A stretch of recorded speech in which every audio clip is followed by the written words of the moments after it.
Once a derelict grain store, this stunning home is now an award-winning conversion with a price tag of more than £1 million. But amazingly, the owner hasn't spent a lifetime climbing the property ladder. He's only been in the market 7 years. Stay with us as we reveal just how he's managed to achieve such a spectacular result. And we're going behind the scenes of the region's very own House Design Awards to reveal this year's prize property.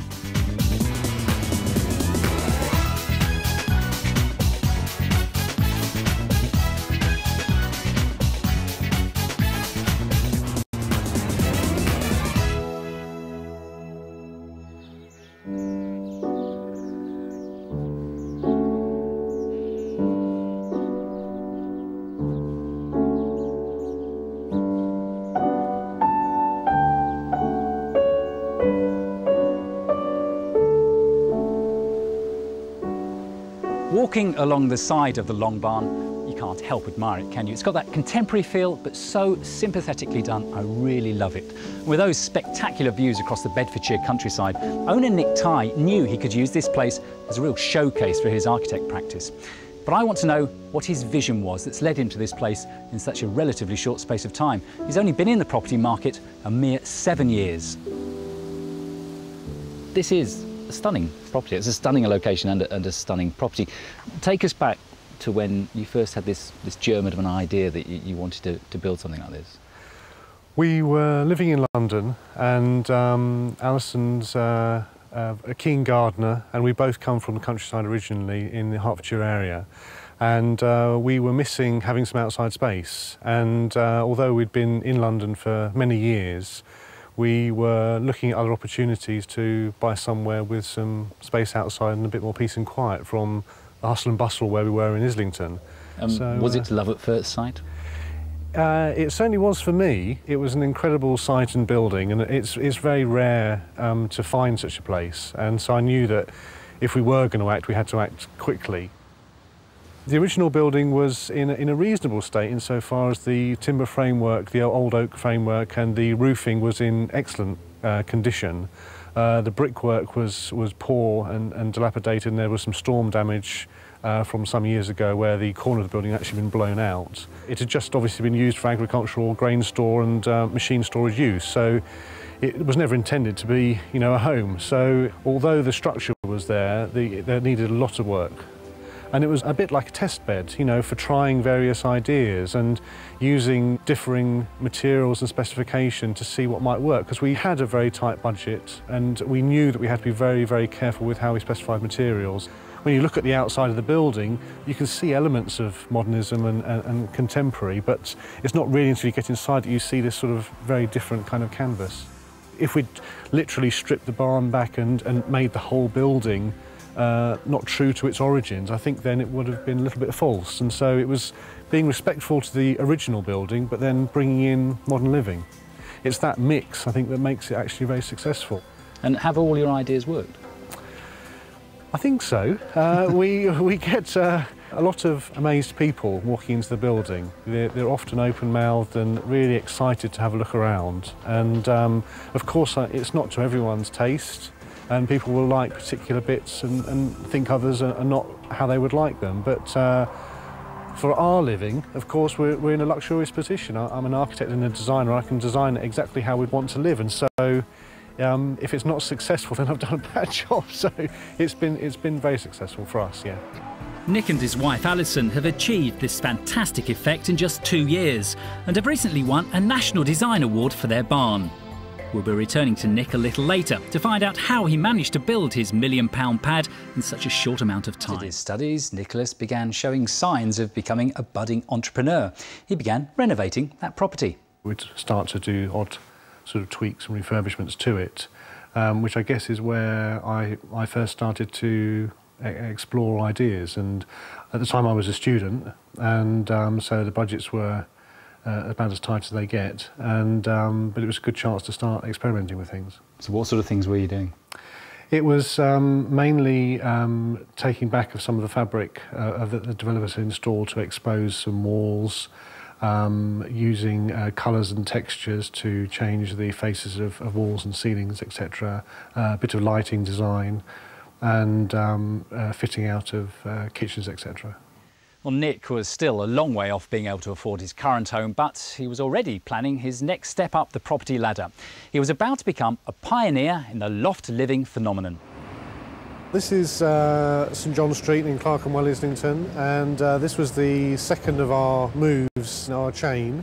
And I bought this apartment as a shell from a developer to really sort of put our first mark on an apartment. It was like a blank canvas, effectively, with just large windows to the outside wall that you can see behind me. The area was very run down and derelict generally, and so we were one of the sort of first people to start moving into the area, and we had a lot of fun developing this place. The original price was 158,000, which at the time was an okay kind of price. Retrospectively, it's now a very cheap price, but at the time we were worried about negative equity. We spent about 35,000 doing the fit out. We sold it 5 years later for 440,000. So that was a whopping £247,000 profit. Enough money for Nick and his wife to start looking for a retreat in the country. Join us after the break to see how he continued his impressive... 3 moves. Nicholas Tighe has gone from a run-down apartment in South London to this £1 million house in the beautiful Bedfordshire countryside.